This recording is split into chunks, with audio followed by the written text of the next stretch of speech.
மூன்றாண்டு காலத்தில் ஒரு கட்சி இன்றைக்கு ஆட்சிக்கு வந்திருக்கிறது. அப்படி என்றால் திராவிட கட்சிகளுக்கு மிகப்பெரிய சவால் அப்படின்னு சவால். திராவிட இயக்கங்களுடைய பெரிய தேக்கம் தான் இந்த தோல்வியை கொடுத்துருக்கு அவங்களுக்கு அப்படின்ற புரிஞ்சுக்கிறேன். அப்போ விஜய் அவர்களுடைய இந்த திரைக்கவர்ச்சி மிகப்பெரிய அளவில் திராவிட கட்சிகள் மேல ஒரு வெறுப்பை ஏற்படுத்தியிருக்கு அப்படின்னா அப்போ அவங்க பெரிய அளவில் அவங்க பணி செய்யலை. குறிப்பாக விசிகா நீங்க அந்த கட்சிகளோட தான் கூட்டணி வச்சிருந்தீங்க. அப்போ அவங்களும் மிகப்பெரிய அளவில் பணி செய்யலை அப்படிங்கிறத ஏற்றுக்கிறீங்களா? முழுக்க முழுக்க திமுகவும் அதிமுகவும் பேசியிருந்தா அவர்களுடைய சுயநலத்தில் திருமாவளவன் அவர்களை பகடக்காயாக பயன்படுத்தியிருக்கிறாங்க. ஒருவேளை திருமாவளவன் அவர்கள் நீங்கள் ஒப்புக்கொண்டிருந்தீங்க அப்படின்னா அவர் முதல்வர் ஆகியிருப்பார். அதை நார்மலே செய்யக்கூடிய ஒரு வாய்ப்பு கிடைச்சிருக்கும்ல. அப்போ அதை ஏன் நீங்கள் மிஸ் பண்ணீங்க? அதிமுக திமுக காங்கிரசுக்கு பிறகு ஆண்ட கட்சிகள் ஒருவர் கூட இந்த பட்டியல் சமூகத்தை சார்ந்தவர்களுக்கு அம்பேத்கரை பெரியாரிய இயக்கங்களுக்கு ஒருவருக்கு கூட அமைச்சர் தருகிறோம் என்று அவர்களாக கூட பேசிக்கொள்ளவில்லை.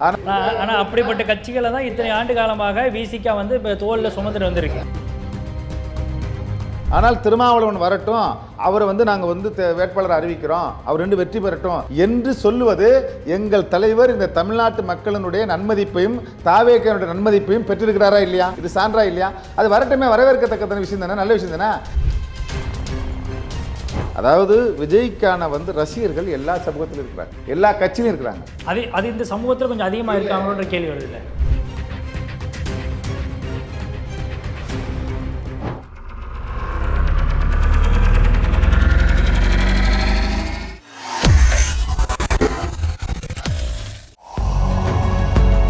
வேலை வேண்டுமா?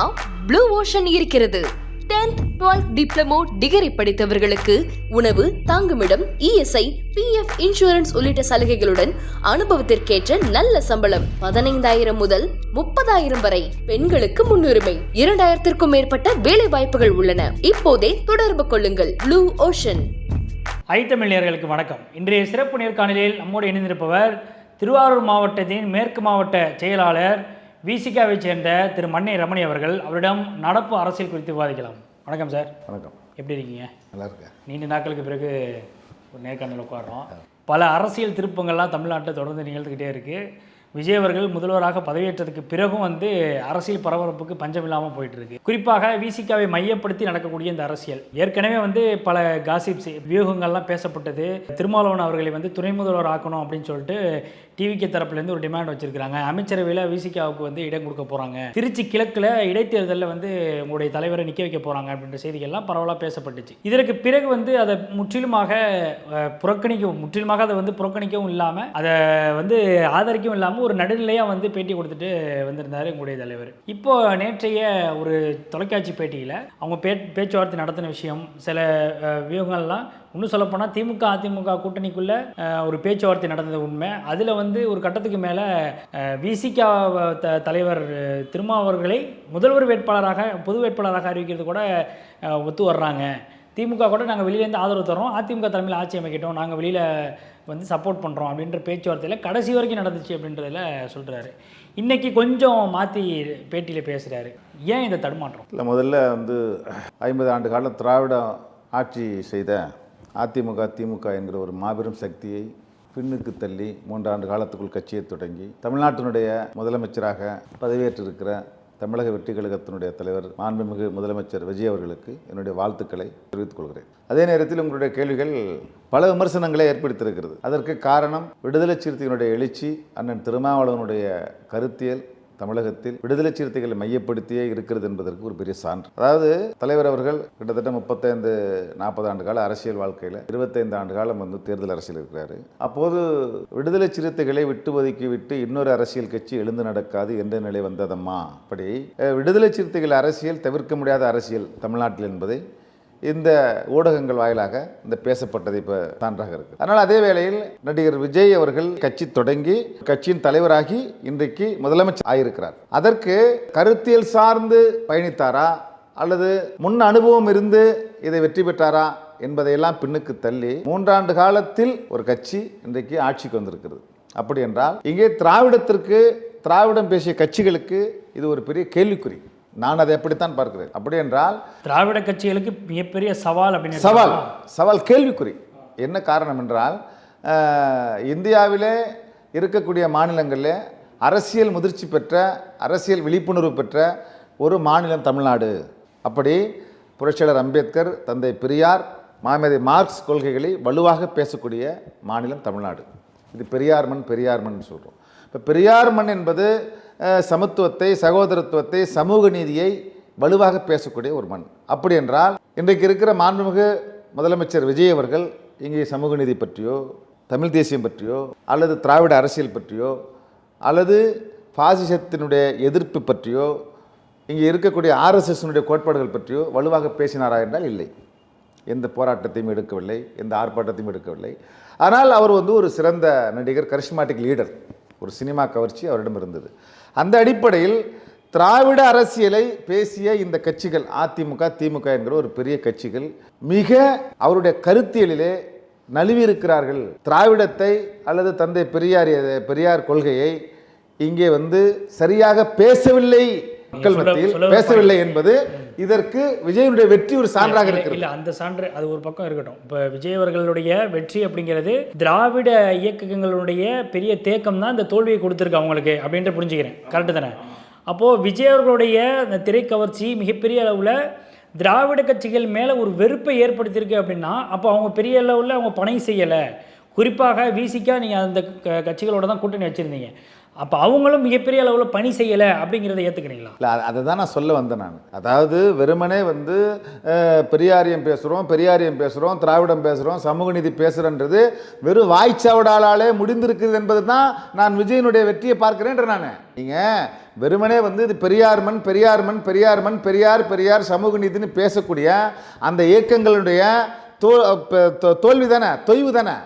இல்லை, இப்போது இது நீங்கள் திராவிட கொள்கை, பெரியாருடைய மண் அப்படின்ற ஒரு விளிமயங்களில் அந்த கொள்கை அப்படிங்கிறது இங்கே மிகப்பெரிய அளவில் தமிழ்நாட்டில் பேசக்கூடிய ஒரு மண்ணாக தான் இருக்குது அப்படின்றது தான் பிரதானமாக பார்க்கக்கூடிய ஒரு விஷயம்.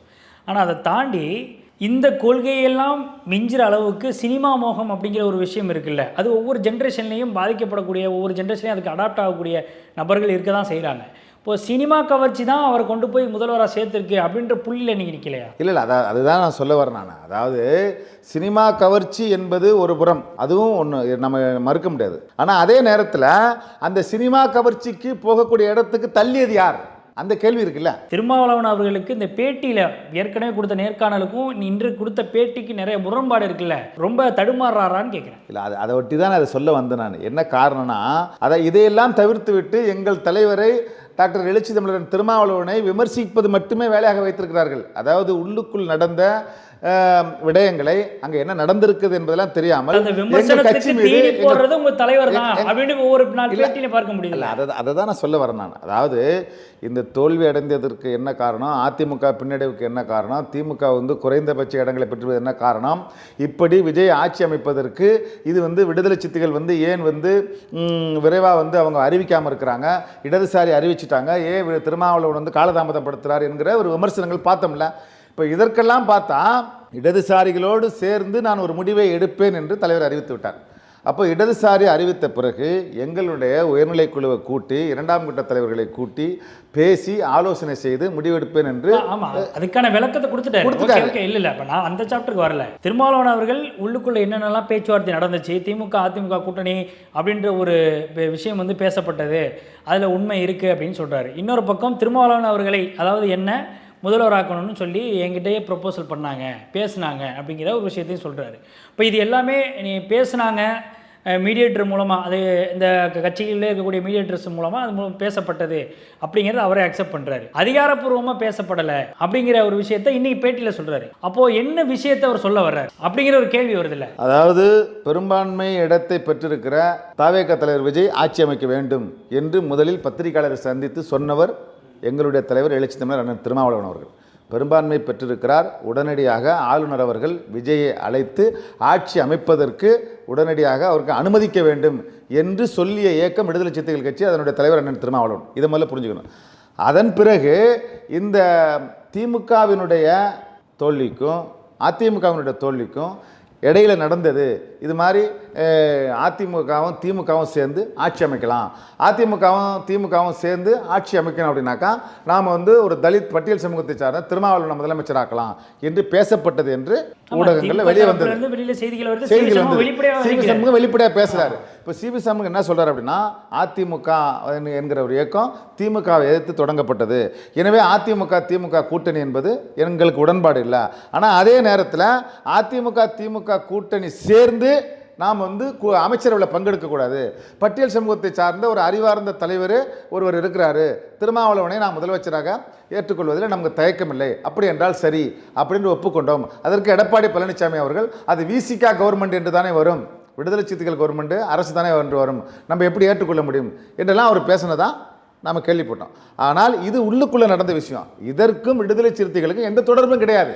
இதில் உள்ளுக்குள்ளே பேச்சுவார்த்தை நடந்துச்சு, அக்செப்ட் பண்ணலைங்கிறது அவர் வெளிப்படையாக சொல்லிட்டாரு. அவர் சொல்கிறதுல மிகப்பெரிய அளவில் ஒரு தடுமாற்றம் இருக்குல்ல, அதைத்தான் நான் கேட்குறேன். இப்போ நேர்காணலில் ஒரு பேட்டி கொடுக்குறாரு, அதில் ரொம்ப உள்ளுக்குள்ளே நடந்த டிஸ்கஷன் எல்லாத்தையும் சொல்கிறாரு, கட்சியினுடைய நிலைப்பாடு என்ன அப்படிங்கிறதையும் சொல்கிறாரு, இவருடைய நிலைப்பாடு என்னங்கிறது பர்சனல் ஒப்பீனியனையும் சொல்கிறாரு, திமுக தரப்புலையும் அதை மறுக்கிறாரு, அதிமுக தரப்புலையும் வந்து அதை சொல்கிறாரு. இப்போ இது எல்லாமே நடந்துச்சு, இது எல்லாமே நடந்ததுங்கிறது அவர் அப்பட்டமாக ஒத்துக்கொண்ட ஒரு விஷயம். அப்படி இருக்கிற பட்சத்தில் இன்றைக்கி அதிகாரப்பூர்வமாக நடக்கலை அந்த பேச்சுவார்த்தை அப்படிங்கிறது, திமுக அதிமுக அதிகாரப்பூர்வமாக நடத்தலை அப்படின்ற ஒரு கான்டெக்ஸ்ட்டுக்கு வர்றாருல்ல.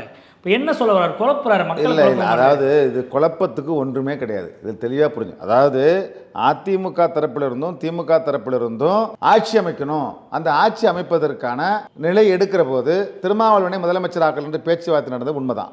ஆனால் அது யார் பேசினார்கள், யார் யார் பேசினாங்கன்றதை வந்து வெளிப்படையாக பேசி நாகரிகமாக இருக்காது, நாகரிகமாக இருக்காது. அதெல்லாம் அவரே சொல்லிட்டாரு. இப்போ நான் கேட்குறேன், இப்போ இந்த பேச்சுவார்த்தை எல்லாம் நடந்தது உண்மை அப்படிங்கிற அக்செப்ட் பண்ணுறாரு. அது வந்து இப்போ இருக்கக்கூடிய சூழலில், இங்கே இருக்கக்கூடிய அரசியல் உளவியலில் அது வந்து செட் ஆகாது அப்படின்னு நான் வந்து 40 ஆண்டு கால அரசியல் அனுபவத்தில் சொல்கிறேன் அப்படின்னு சொல்கிறாரு. இப்போது தலித் வந்து முதல்வர் ஆகணும், ஒரு தலித் வேட்பாளர், தலித் எம்எல்ஏ முதல்வர் ஆகணும் அப்படிங்கிற ஒரு எண்ண ஓட்டத்தில் இதுவரைக்கும் தமிழ்நாடு வந்து நிற்கலை. இன்னும் வந்து சாதிய அந்த இறுக்கங்களில் தான் தமிழ்நாடு மண் வந்து இன்னும் நிலச்சிருக்கு அப்படின்ற ஒரு விஷயத்த சொல்கிறாரு. இப்போ இதெல்லாம் உடைக்கிறதுக்கான ஒரு வாய்ப்பாக தானே இன்றைக்கி வந்து திமுக அதிமுக உங்களுக்கு ஏற்படுத்தி கொடுத்துருக்கு. இல்லை, இப்போ ஒருவேளை திருமாவளவன் அவர்கள் நீங்கள் ஒப்புக்கொண்டிருந்தீங்க அப்படின்னா அவர் வந்து முதல்வர் ஆகியிருப்பார். அப்போ அந்த ஒரு அதை நார்மலே செய்யக்கூடிய ஒரு வாய்ப்பு கிடைச்சிருக்கும்ல, அப்போ அதை ஏன் நீங்கள் மிஸ் பண்ணீங்க? அதாவது அதிமுகவும் திமுகவும் ஒன்று சேர்ந்து தலைவர் எழுச்சி தமிழரை முதல்வராக்குறோம் என்று சொன்ன வார்த்தை சரியான வார்த்தையாக அவர்களுக்கு இருக்கலாம். ஆனால் தலைவருடைய அரசியலில், தலைவருடைய சிந்தனையில், தலைவருடைய வந்து அவருடைய அரசியல் அனுபவத்தில் அதிமுக திமுக எதிர்த்துருவோம். ஆனால் அதிமுக திமுக எதிர்த்துருவத்தில் அதிமுகவை நாங்கள் கடுமையாக எதிர்க்கிற பிஜேபி கூட்டணியில் இருக்கு ஒன்று, நாங்கள் கடுமையாக எதிர்க்கிற பாமக கூட்டணியில் இருக்கு. அந்த அடிப்படையில் அதிமுகவை எதிர்த்து திமுகவுக்கு வாக்களிப்பவர்களும் திமுகவுக்கு எதிராக வாக்களிப்பவர்களும் அதிமுக மாறி மாறி இருக்கிற போது திமுக கூட்டணியில் இருக்கிற விடுதலை சிறுத்தைகள் அதிமுகவோடு சேர்ந்து இந்த ஆட்சி அமைத்தால் எங்களுடைய தலைவருடைய மரியாதை என்ன ஆகும் என்பதை தலைவர் நினைப்பாரா நினைக்க மாட்டாராம் ஒன்று. அது இல்லை, அதை சொல்லி முடிச்சிடறேன். அப்படி நடந்தால் எங்கள் கட்சிக்கு இருக்கிற மதிப்பு, எங்கள் தலைவர் மீது இருக்கிற மதிப்பு எந்த அளவுக்கு வந்து அவப்பெயர் ஏற்படுத்தும், இதை தலைவர் வந்து கணக்கில் கொள்ள மாட்டாரா? உடனே வந்து முதலமைச்சர் ஆகிவிடலாம் என்று ஒரு ஆசையை காட்டிவிட்டால், சராசரி ஒரு தலைவராக இருந்தால், சராசரி ஒரு நபராக இருந்தால், பதவி ஆசை இருக்கக்கூடிய ஒரு நபராக இருந்தால், பதவி பவிஷி தான் முக்கியங்கிற ஒரு நபராக இருந்தால் அவர் சரி என்று ஒப்புக்கொண்டிருப்பார். தலைவர் வந்து கட்சியினுடைய எதிர்காலம் குறித்து, கட்சியினுடைய கொள்கை குறித்து, கட்சியினுடைய கோட்பாடுகள் குறித்து, இந்த கட்சி அடுத்த கட்டத்திற்கு போக வேண்டும் என்ற நிலைப்பாடெல்லாம் குறித்தான தலைவர் முடிவு எடுக்க முடியும். அப்போ அவங்க சொன்ன செய்தியை தலைவர் வந்து நகைச்சுவையாக எடுத்துக்கிட்டாரு. ஓகே, அதை வந்து நான் ரொம்ப ஃபன்னாக தான் எடுத்துக்கிட்டேன்னு அவரே சொல்லிட்டாரு. இப்போ இது அதற்கான வாய்ப்பு ஏற்படலை அப்படின்னு சொல்லிட்டாரு. அப்போது விஜய் அவர்களை ஆட்சி கட்டில் அமர வைக்கக்கூடாது, அதற்காக நம்ம எதிர் துருவத்தில் இருந்தாலும் பரவாயில்ல, நமக்கு இதுவரைக்கும் செய்யாத ஒரு விஷயத்தை பண்ணாலும் பரவாயில்ல, திருமாவளவன் அவர்களை கூட வேட்பாளராக நாங்கள் முதல்வரை அறிவிக்கிறோம் அப்படின்ற ஒரு புள்ளியில் வந்து நிற்கிறாங்கல்ல. அந்த புள்ளி அப்படிங்கிறது விஜயை காலி செய்யணும், அதோடு சேர்த்து திருமாவளவன் அவர்களுடைய அரசியல் வாழ்க்கைக்கும் ஒரு முடிவு கட்டணுங்கிற எண்ணத்தில் பண்ணியிருக்காங்கன்னு எடுத்துக்கலாம். அது வந்து முழுக்க முழுக்க திமுகவும் அதிமுகவும் பேசியிருந்தா அவங்களுடைய சுயநலம், அதாவது அவங்களுடைய சுயநலத்தில் திமுகவினுடைய சுயநலத்தில் திருமாவளவன் அவர்கள் பயன்படுத்தி அதை சொல்ல வரணும். அதாவது அதிமுக வந்து தமிழ்நாட்டில் நிலை பெற்று இருக்கணும்னு சொன்ன இயக்கம், சொல்லிக்கொண்டே இருந்த இயக்கம், சொல்லிக்கொண்டே இருந்த தலைவர் விடுதலை சிறுத்தைகள் கட்சி தலைவர் அண்ணன் திருமாவளவன். அதிமுக பலவீனம் ஆயிருந்து விடக்கூடாதுன்னு சொன்னது தலைவர். ஏனென்றால் அதிமுக வெர்சஸ் திமுக இதுதான் வந்து தமிழ்நாட்டு அரசியலுக்கு நல்லது. இது இருந்தால் மட்டும்தான் ஆர்எஸ்எஸ் கொள்கை பாரதிய ஜனதா அரசியல் தமிழ்நாட்டில் வந்து காலுண்ட விடாது பேசிட்டு இருந்தோம். ஆனால் அது இன்றைக்கு தலைவர் சொன்னது உண்மையாகிவிட்டது. ஒன்று, இப்போ அவங்க என்ன நினைச்சிருக்கலாம்னாக்கா, விஜய் பெரும்பான்மையா இருந்தாலும் ஆட்சி அமைக்கிற இடத்துக்கு வந்தா கூட இவங்க என்ன நினைக்கிறாங்கன்னா, அதிமுக என்கிற கட்சியை காப்பாற்ற வேண்டும், திமுக என்கிற கட்சியை காப்பாற்ற வேண்டும். அப்படி என்றால் அந்த சுயநலத்தோடு இவர்களுடைய கட்சியை காப்பாற்ற என்பதற்காக எங்களுடைய தலைவரை பயன்படுத்தி இப்படி ஒரு முடிவை எடுத்திருக்கிறார்கள் என்பதுதான் எங்களுடைய கருத்து, எங்கள் தொண்டர்களுடைய கருத்து. தலைவர் தெளிவாக வந்து சொல்லியிருக்கிறதாக அவரே பேட்டியில் கொடுத்துருக்காரு. இப்படி அப்படி ஒரு சம்பவம் நடக்குது அப்படின்னா திமுகவுக்கு வந்து நீங்களே சூனியம் வச்சுக்கிற மாதிரி தான் அப்படின்னு சொல்லியிருக்காரு. அப்போது இந்த புள்ளியில் அதை தான் நான் திருப்பி கேட்குறேன். இந்த புள்ளியில் நின்று விஜயவர்களை முதல்வர் ஆக்கக்கூடாது, முதல்வர் ஆக விடக்கூடாது அப்படிங்கிற ஒரு புள்ளியில் இவங்க 2 பேரும் ஒன்று சேர்ந்துருக்கிறாங்க அப்படின்னா, ஏற்கனவே விஜய் அவர்கள் வந்து பிரச்சாரத்தில் வந்து பாருங்கள் ஒட்டுமொத்தமாக சேர்ந்து என்னை எதிர்க்கிறாங்க, இவங்க 2 பேருமே வந்து உண்மையிலே கூட்டணி தான் வச்சுருக்காங்க திமுகவும் அதிமுகவும் அப்படின்ற ஒரு விஷயத்த ஏற்கனவே பேசிகிட்டு இருந்தார், பரப்புரையில் பேசினார். அப்போது அந்த விஷயத்தை நீங்கள் உண்மையாக்குற மாதிரியான ஒரு விஷயம் நடந்திருக்கு. இல்லை, அது கண்டிக்கத்தக்க விஷயந்தாங்க, அது ஏற்க முடியாது. நீங்கள் திமுக அணி மதசார்பற்ற முற்போக்கு கூட்டணி அணி மதசார்ந்து பேசக்கூடிய ஒரு அணியாக இருக்கிற பிஜேபி கூட்டணியில் இருக்கிற அதிமுக கூட்டணியை வீழ்த்தணும் தான் மதசார்பற்ற கூட்டணியோட நோக்கம். இல்லை, ஒருவேளை நீங்கள் சொல்கிறது கோணத்தில் நம்ம எடுத்துக்காம பாஜக பாமக இல்லாத ஒரு கூட்டணியை கூட அமைச்சு வர்றோன்ற ஒரு புள்ளியில் இருந்தாலும் கூட இந்த விஷயம் அப்படிங்கிறது தமிழ்நாட்டு மண்ணுக்கு எடுபடாத ஒரு விஷயம் இல்லை. இல்லை, அரசியலில் மக்கள்கிட்ட அம்பலப்பட்டு போடுவாங்க, நம்ம அதை தான் சொல்கிறேன், அந்நியப்பட்டுருவோம், விமர்சிக்கப்பட்டுருவோம்.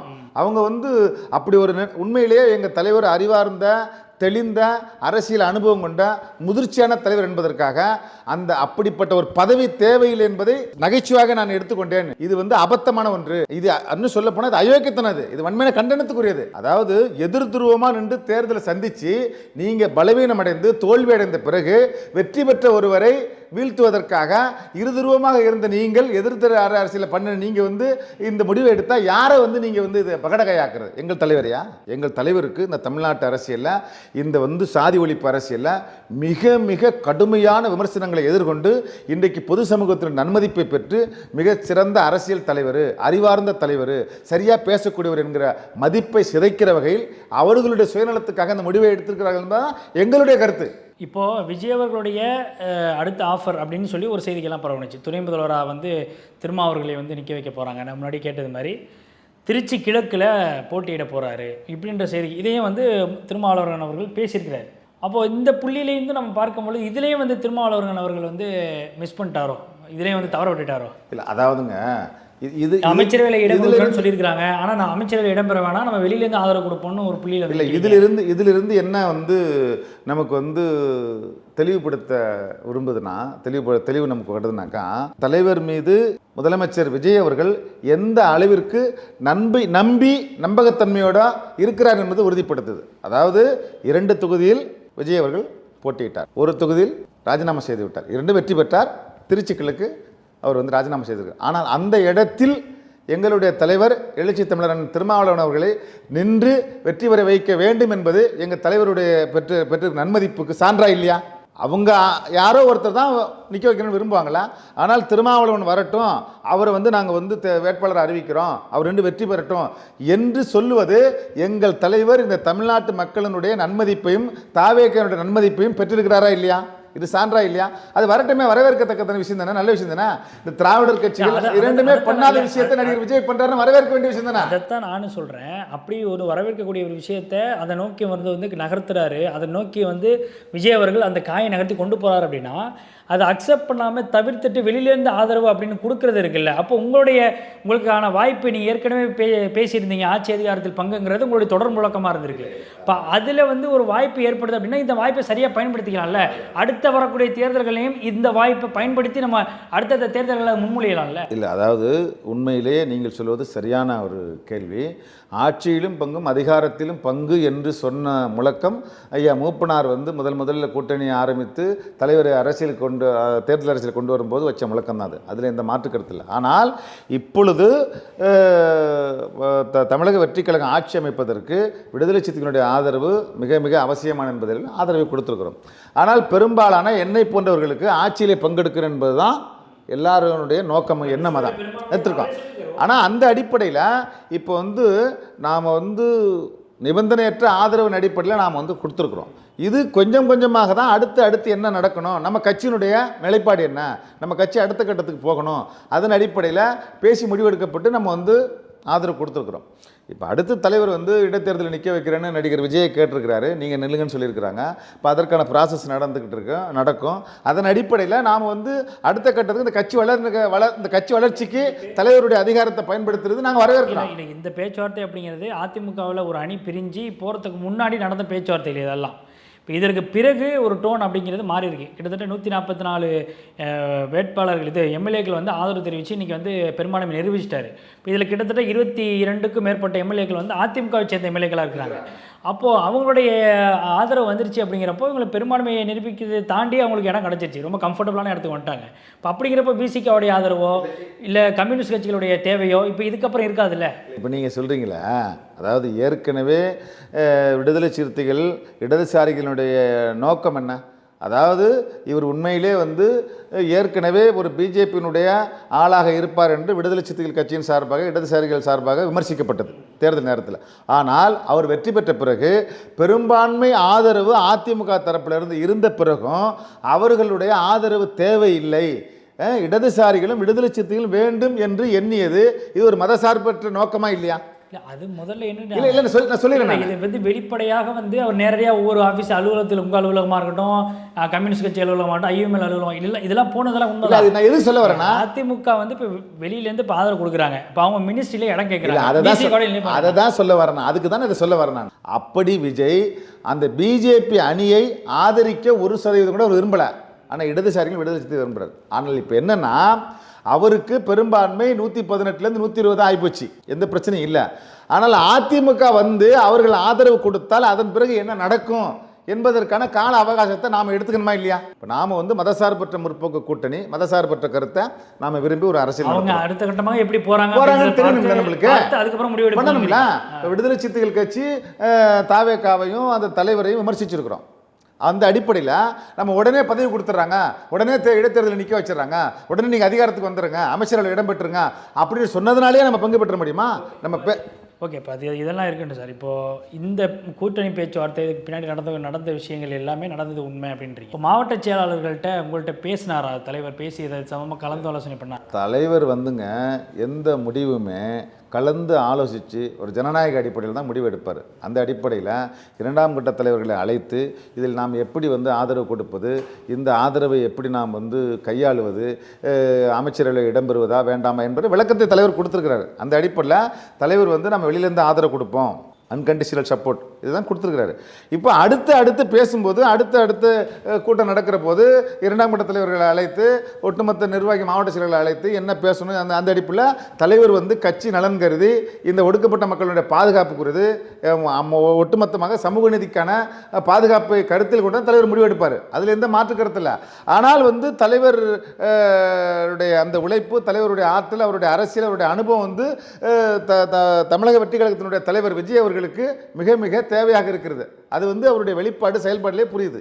அந்த அடிப்படையில் தலைவர் அவர்கள் உடனடியாக உடனே இதை கொடுக்குறாங்க, நம்மளுக்கு உடனே போயிடணும் அப்படின்று பார்க்கக்கூடிய, எண்ணக்கூடிய, சிந்திக்கக்கூடிய சராசரி தலைவர் அல்ல அவர். நீங்கள் என்ன நினைக்கிறீங்க? இப்போ அமைச்சரவையில் இப்போ வன்னியரசு அவர்களுக்கோ அல்லது இன்னொரு எம்எல்ஏ அவருக்கு 2 பேரில் யாருக்காச்சும் ஒரு ஆளுக்கு அமைச்சரவையில் இடம் தர்றாங்க, இதுவரையில் அதிமுக, திமுக, காங்கிரஸுக்கு பிறகு ஆண்ட கட்சிகள் ஒருவர் கூட இந்த பட்டியல் சமூகத்தை சார்ந்தவர்களுக்கு, அம்பேத்கரை பெரியாரிய இயக்கங்களுக்கு ஒருவருக்கு கூட அமைச்சர் தருகிறோம் என்று அவர்களாக கூட பேசிக்கொள்ளவில்லை. ஆனால் இன்றைக்கு புதிதாக வந்திருக்கிற கட்சிகளை தான் 2 ஆண்டு காலமாக விசிகா வந்து தோல்ல சுமந்துட்டு வந்திருக்கு. அதுதான் அதுதான் அந்த அடிப்படையில் புதிதாக பதவியேற்றிருக்கிற இளைஞர்களுடைய ஆதரவை பெற்று இன்றைக்கு வந்து திமுக அதிமுகவுக்கு எதிராக தமிழகத்தினுடைய ஆட்சிப்படத்தில் அமர்ந்திருக்கிற மாண்புமிகு தமிழ்நாடு முதலமைச்சர் விஜய் அவர்கள் எங்களுடைய தலைவர் அவர்களை அமைச்சர்கள் இடம்பெற வேண்டும் என்று நினைப்பதை நாங்கள் மனதார வரவேற்கிறோம். இப்படிப்பட்ட வாய்ப்பை நாங்கள் வந்து முழுமனதோடு வரவேற்கிறோம். இறுதியாக உங்களுடைய தலைவருடைய நடவடிக்கைகள், அவருடைய எடுக்கக்கூடிய முடிவுகளை பொறுத்து நீங்கள் கட்டுப்படுவீங்க. தலைவர் எடுக்கிற முடிவு எந்த முடிவாக இருந்தாலும் அது வந்து சரியான முடிவாக இருக்கும். ஒட்டுமொத்த தமிழுக்காக இருந்தாலும் சரி, சமூக நீதிக்காக இருந்தாலும் சரி, ஒரு பாதுகாக்கக்கூடிய ஒடுக்கப்பட்ட மக்களினுடைய பாதுகாப்பு உறுதியை செய்வதற்கான இதுதான் எடுப்பார். அதில் எங்களுக்கு எந்த மாற்று கருத்தில் சரியான முடிவு தான் அவர் எடுப்பார். இறுதியாக விசிகா வந்து விஜய் அவர்களுடைய இந்த அரசியல் வருகைக்கு பிறகு மிகப்பெரிய அளவில் தொய்வடைஞ்சிருச்சு மீன்ஸ் கட்சியினுடைய அந்த கட்டமைப்பு அப்படிங்கிறது இதில் மிகப்பெரிய அளவு சேதம் அடைஞ்சிருக்கு. குறிப்பாக தலித் சமூகத்தை சேர்ந்த பல இளைஞர்கள் விஜய் பக்கம் போயிட்டாங்க அப்படின்ற ஒரு செய்திகள்லாம் வெளியில் வந்துகிட்டே இருந்துச்சு எலெக்ஷனுக்கு முன்னாடியே. ரிசல்ட்டுக்கு அப்புறமும் கிட்டத்தட்ட தனி தொகுதிகளில் 46 தொகுதிகளில் கிட்டத்தட்ட 23க்கும் மேற்பட்ட தொகுதிகளில் வந்து தாவேகா வந்து வின் பண்ணியிருக்கு. அப்போது இந்த இடத்துல வந்து விசிகா மிகப்பெரிய அளவில் இளைஞர்களை தக்க வைக்கிறதுல தோல்வி அடைஞ்சிருச்சு. இல்லை, அதாவது அப்படி நீங்கள் பார்த்தாக்கா தமிழ்நாட்டில் வந்து 108 இடம் தான் ஜெயிச்சிருக்கிறாரு. கிட்டத்தட்ட 11 மாவட்டங்களில் தமிழக வெற்றி கழகம் ஒரு இடத்துல கூட ஜெயிக்கல. ஒன்று. இரண்டாவது, நீங்கள் தொடர்ந்து என்ன கேட்டுகிட்டே வரீங்கன்னாக்கா, அதாவது தலித் இளைஞர்களை வந்து தமிழக வெற்றி கழக விஜய் கைப்பற்றிட்டாரு எல்லாம் போயிட்டாங்க அப்படின்னு சொல்கிற ஒரு விஷயத்த, ஒரு பிம்பத்தை வந்து கட்டமைச்சிட்டே இருக்கீங்க. அதல்ல. அதாவது விஜய்க்கான வந்து ரசிகர்கள் எல்லா சமூகத்திலும் இருக்கிறாங்க, எல்லா கட்சியிலும் இருக்கிறாங்க. அது இந்த சமூகத்தில் கொஞ்சம் அதிகமாக இல்லை அப்படி கட்டமைக்கிறாங்க. அப்படி ஒரு பிம்பம் இங்கே இருக்குது. அதல்ல, ரசிகத்தன்மை இருக்கிற இளைஞர்கள் அனைவரும் போகிறாங்க. அந்த ரசிகத்தன்மை வந்து அரசியல்மயப்படுத்தணுன்றது தான் வந்து விடுதலை சிறுத்தைகள் கட்சியோட நோக்கம். அது அனைத்து இளைஞர்களையும், அனைத்து சமூக இளைஞர்களையும். இல்லை, அதெல்லாம் பண்ண தவறில்லை, அது சரியாக தான் போயிட்டுருக்கு. விடுதலை சிறுத்தைகள் பொறுத்த வரைக்கும் விடுதலை சிறுத்தையில் இருக்கக்கூடியவர்கள் வந்து கொள்கை சார்ந்து, கோட்பாடு சார்ந்து, அம்பேத்கர், பெரியார், இந்த அரசியல் சார்ந்து அரசியல் நோக்கத்தோட பயணிக்கிறாங்க. நீங்கள் வந்து விசிகா செயல்படுவது அது கொள்கை சார்ந்து செயல்படுற விஷயத்தில் இங்கே பெரிய அளவில் விமர்சனம் இல்லை. அதை தாண்டி அரசியல்மயப்படுத்துறதுல மிகப்பெரிய அளவில் தேக்க நிலை இருக்குது அப்படின்றது ஒரு பாயிண்ட். இன்னொரு பாயிண்ட்டு, திமுகவை வந்து கிட்டத்தட்ட 8 ஆண்டு காலமாக தொடர்ந்து நீங்கள் அவங்களுடைய ஆதரவில் திமுக ஆதரவு அப்படிங்கிற ஒரு மனநிலையில் இருக்கிறீங்க. இதில் மிகப்பெரிய அளவில் சவால்கள் உங்களுக்கு இருந்துச்சு. கடந்த காலங்களில் திமுக ஆட்சி காலகட்டத்தில் தலித் சமூகத்துக்கு எதிராக நடக்கக்கூடிய அந்த அட்டூழியங்களை எல்லாத்தையும் வந்து விசிகா பெரிய அளவில் ரியாக்ட் பண்ணலை. அதில் வந்து மிகப்பெரிய அளவில் பாவச்சுமையை வந்து சுமந்தது விசிகா தான், அது உங்களுக்கே தெரிஞ்சிருக்கும். இப்போ அப்படி இருக்கிற ஒரு பட்சத்தில் தான் இந்த இளைஞர்களுடைய அந்த மனநிலை மாறி இருக்கு, விசிகா மேலே ஒரு அவநம்பிக்கை ஏற்படுத்தியிருக்கு அப்படின்னு எடுத்துக்கலாம். அப்படி கூட நம்ம, அதாவது இல்லை அதை எடுத்துக்கலாமா? அதுதான் சொல்லுவாங்க. இல்லை, அதாவது திராவிட முன்னேற்ற கழகம் ஆட்சியில் இருக்கும்போது கடுமையான போராட்டங்களை நடத்திருக்கிற விடுதலை சிறுத்தைகள் கட்சி, திமுக கூட்டணி. அந்த கூட்டணியில் இருந்துக்கிட்டே வந்து இந்த ஆட்சியில் நடந்த ஒடுக்கப்பட்ட மக்களுக்கு எதிரான பிரச்சனைகளுக்கு எதிராக போராடிய இயக்கம் விடுதலை சிறுத்தைகள் கட்சி. ஆனால் அதே நேரத்தில் வந்து தலைவர் இந்த தேர்தல் நேரத்தில் கூட வந்து அந்த சீட்டு பங்கீடு நடத்தும்போது கூட 8 சீட்டு தான் உங்களுக்கு, கடைசியாக வந்த தேசிய முற்போக்கு திராவிடர் கழகத்துக்கு 10 சீட்டு அப்படிலாம் வந்து தலைவரை அண்டர்எஸ்டிமேட் பண்ணும்போது மக்கள் மத்தியில், இளைஞர்கள் மத்தியில் அப்படி ஒரு இது இருந்தது உண்மைதான், நம்ம இல்லைன்னா சொல்ல முடியாது. ஆனால் அதே நேரத்தில் விடுதலை சிறுத்தைகள் கட்சி குறைந்தபட்சம் இங்கே வந்து பாரதிய ஜனதா கட்சி, RSS சிந்தனை இங்கே மேலோங்க கூடாது என்பதில் தெளிவாக அரசியல் எங்கள் தலைவர் பேசிக்கிட்டு இருக்கிறாரு. அந்த அடிப்படையில் தான் விடுதலை சிறுத்தைகள் இங்கே கட்டமைக்கப்பட்டு ஒரு தெளிவான அரசியல் போயிட்டு இருக்கோம். ஆனால் அந்த அடிப்படையில் கருத்தியல் சார்ந்து கொள்கையின் அடிப்படையில் விடுதலை சிறுத்தைகள் கட்சி ரொம்ப தெளிவாக இருக்குது. மற்ற எல்லாரை கட்சியை விட விடுதலை சிறுத்தையில் இருக்கக்கூடியவர்கள் வந்து கொள்கை கோட்பாட்டின் அடிப்படையில் ரொம்ப தெளிவாக இருக்கக்கூடியவங்க இருக்கிறாங்க. அந்த அடிப்படையில் தான் விடுதலை சிறுத்தைகளை பயன்படுறோம். ஆனால் தலைவருடைய வந்து அவங்க எப்படி மதிப்பிடுறாங்கன்ற அடிப்படையில் வந்து தொண்டர்கள் வந்து அப்படி நினைக்கலாம், தப்பு கிடையாது. நிச்சயமாக பல்வேறு கேள்வி இருக்கும் போது தெளிவாக பதில் சொன்னீங்க. என்னுடைய அரங்கிற்கு வந்து நேர்காணல் தெரிவிக்க நன்றி. நன்றி.